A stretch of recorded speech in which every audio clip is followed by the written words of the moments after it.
সুমিতা যখন থেকে বিয়ে হয়ে এই রায়বাড়িতে আসে তখন থেকেই দেখছে এই বাড়িতে ওর শ্বশুরমশাই মানে রমেশবাবুকে।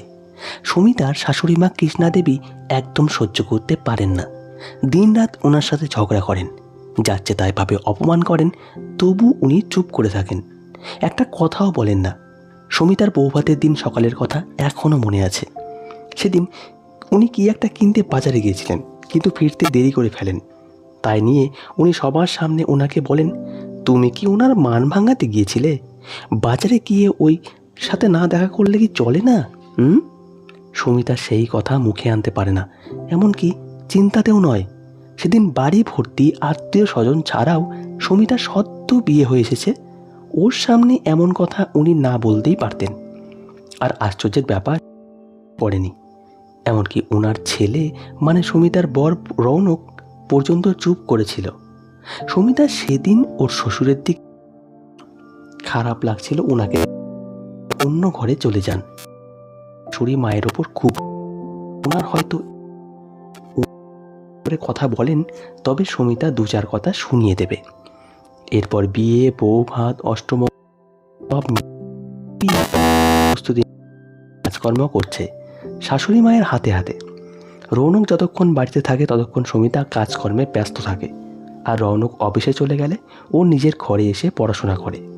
নিজের ঘর থেকে শুনতে পায় শাশুড়ি মায়ের চিৎকার।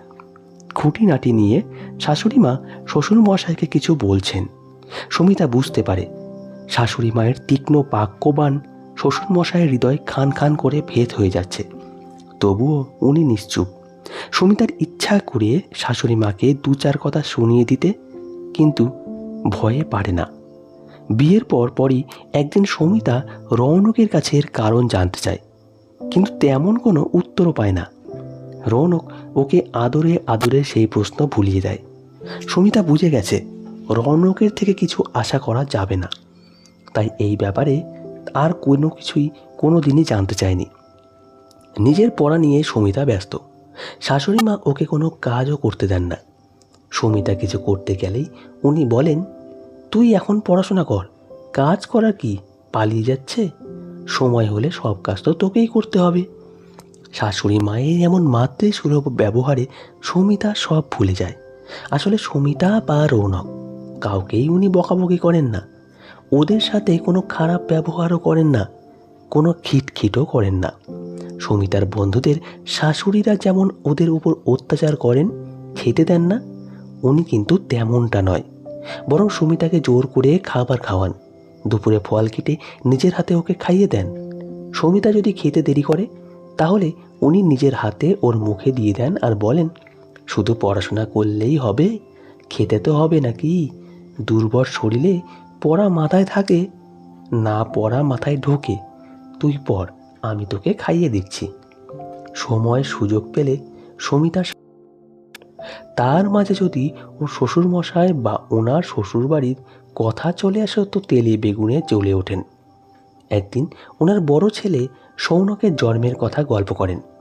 আসলে রৌনকরা দুই ভাই, সৌনক আর রৌনক। বিবাহিত সৌনক মানে সুমিতার ভাসুর বিদেশে থাকেন। সুমিতার বিয়ের সময় ওনারা আসতে পারেননি। উনি গল্প করেন, সৌনক ওরফে সানি যখন জন্মায়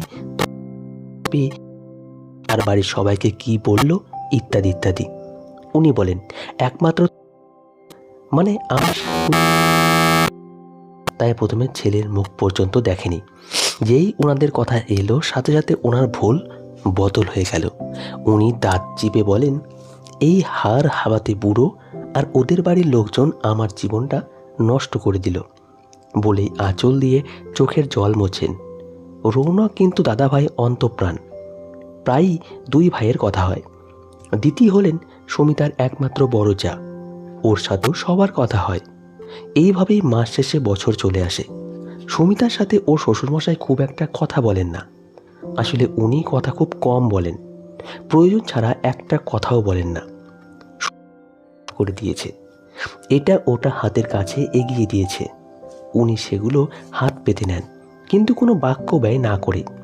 তাই সুমিতা ওনার সাথে বেশি কথা বলার চেষ্টা করেনি। এই এক বছরে সুমিতা ওনাকে কতবার বাবা বলে ডেকেছে সেটা হাতে গুনে বলা যেতে পারে। তবে উনি যে সুমিতাকে পছন্দ করেন সেটা হাবভাবে বোঝা যায়। তবু সুমিতা ওনাকে একটু এড়িয়ে চলে। সুমিতা লক্ষ্য করে ওর শ্বশুরমশাই বাজার করা ছাড়াও জামা কাপড় কেনা ইত্যাদি করেন। শাশুড়ি মায়ের জন্য প্রায়ই এটা ওটা কিনে আনেন, হয়তো ওনাকে সন্তুষ্ট রাখার জন্য। পয়লা বৈশাখের আগে উনি বাড়ির সবার জন্য জামা কাপড় কিনে এনে শাশুড়ির হাতে দেন। শাশুড়ি মা ফট করে সুমিতার সামনেই বলে বসেন, শাড়ি কি দুটো কিনলে নাকি তারও বেশি? তোমার তো আবার দয়ার শরীর। শ্বশুরমশাইয়ের সাথে শাশুড়ি মায়ের ঠোরে ঠোরে কথায়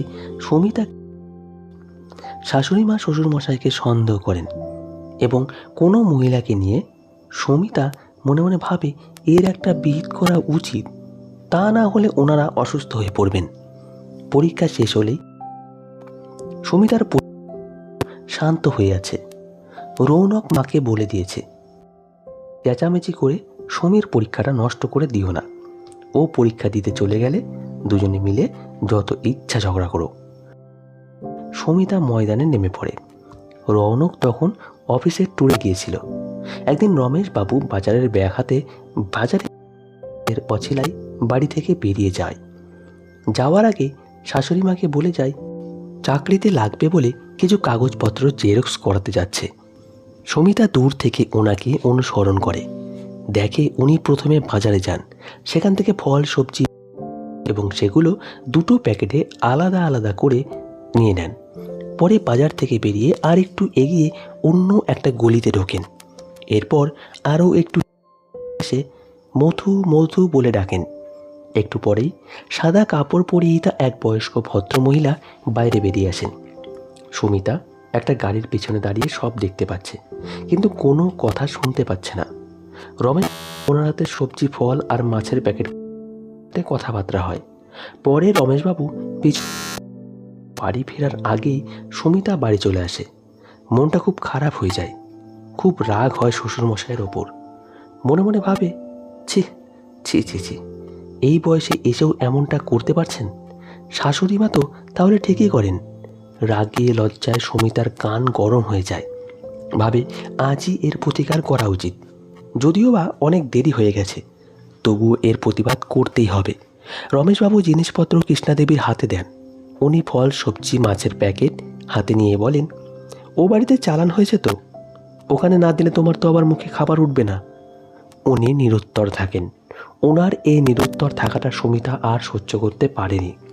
সুমিতা বলে ওঠে, সে আর দেননি, ওখানে তো জিনিস গুছিয়ে দিয়েই বাড়ি এলেন।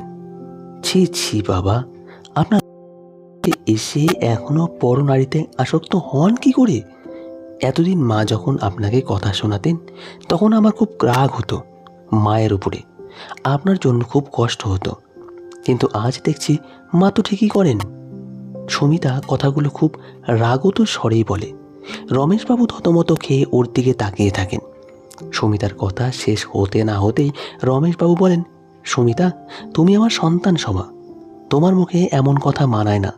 তাছাড়া তুমি না জেনে না বুঝে যে কথাগুলো বলছো, যে সন্দেহ করছো, সেটা অমূলক। আমি ভাবতেই পারছি না তুমি কেন আমাকে অনুসরণ করেছো, কোন সাহসে? আমি তোমার শাশুড়ি মায়ের সাথে ঝগড়া করি না বলে তোমার ভুল ধারণা হয়েছে আমার ওপর। তুমি আজ যাকে দেখছো তিনি আমার ছোট বোন মধু। উনি আরও বলেন, মধু খুব অভাগী। ওর এক ছেলে ছিল, সে অকালে মারা যাওয়ার পর ওর স্বামী শশধর চ্যাটার্জি সন্তান শোক সহ্য করতে না পেরে আত্মহত্যা করেন। সেই থেকে বোনটা আমার বড্ড একা, ওকে দেখার কেউ নেই আমি ছাড়া। তাই আমি ওর বাজারটা করে দেই, ওকে সব রকমভাবে সাহায্য করি। তোমার শাশুড়ি মা ওকে কোনোদিনই সহ্য করতে পারতেন না। আসলে আমার বোনটা আগে খুব দেমাকি ছিল, তোমার শাশুড়ি মায়ের সাথে খুব খারাপ ব্যবহার করত, তাই কৃষ্ণা ওকে সহ্য করতে পারতো না। আমি তো ওর দাদা, আমি কি করে ওকে না দেখে থাকি? সবাই মুখ ফিরিয়ে নিলেও আমি পারিনি, তাই কৃষ্ণাকে জানিয়ে না জানিয়ে ওকে সাহায্য করি। তবে ও আমাকে বাজারের পয়সা দিয়ে দেয়। আমি কোনো সময় পয়সা নিই, আবার কোনো সময় নিই না। আজ যেমন ও আমাকে টাকা দিতে চেয়েছিল, কিন্তু আমি নিইনি, কারণ গতকাল ও আমার থেকে কিছু টাকা পেত, তাই আজ আর টাকা নিইনি। উনি আরও বলেন, আসলে দোষ তোমার নয়, প্রতিদিন প্রতিনিয়ত তুমি তোমার শাশুড়ি মায়ের কথাগুলো শোনো, তাই তোমার এমন ধারণা হয়েছে। আমার ছেলে দুটো ওর পিসিকে সহ্য করতে পারে না, তাই ওরা ভীষণ বিরক্ত। ওদের কথার মাঝে কৃষ্ণা দেবীও চলে আসেন। তা তো বলবেই আমি ওকে সহ্য করতে পারি না। ও আগে কেমন ছিল তোমার মনে নেই? কোনোদিন আমাকে একটা নতুন শাড়ি পরতে দিয়েছে? ভালো খাবার খেতে দিয়েছে? একদিন মনে নেই ও কী করেছিল? আমাকে তোমার পিসিমা সুন্দরী বলেছিলেন বলে ও আমার গায়ে থুতু দিয়ে বলেছিল ও বেশি সুন্দর। না, আর একবার আমাকে নোংরা খাবার জোর করে খাইয়েছিল। কই, তুমি তো তখন কিচ্ছুটি বলনি। এখন আমি রাগ করি বলে তোমার গায়ে খুব ফোস্কা পড়ে, তাই না? আরও অনেক কথা কাঁদতে কাঁদতে সব কথা সুমিতার কান দিয়ে আর ঢোকে না। লজ্জায় মুখ তুলে শ্বশুরমশাই বেশ কিছুক্ষণ পরে কৃষ্ণা দেবী শান্ত হন আর কাজকর্ম করতে থাকেন।